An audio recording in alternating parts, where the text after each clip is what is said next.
Le Centre ivoirien pour le développement de la formation professionnelle et le Centre de promotion des nouvelles technologies de l'information et de la communication. Deux établissements publics nationaux placés sous la tutelle du ministère de l'enseignement technique et de la formation professionnelle. Ces établissements ont reçu la visite du nouveau ministre en charge du département.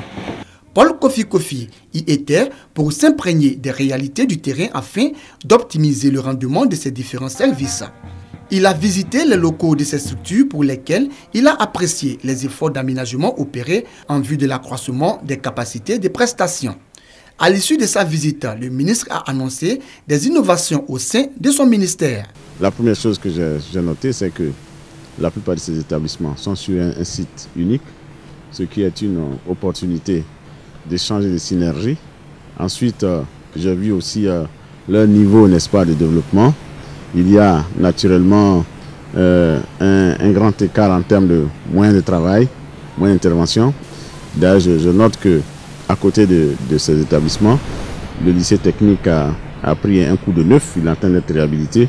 Et je pense que nous devons le faire pour les autres structures.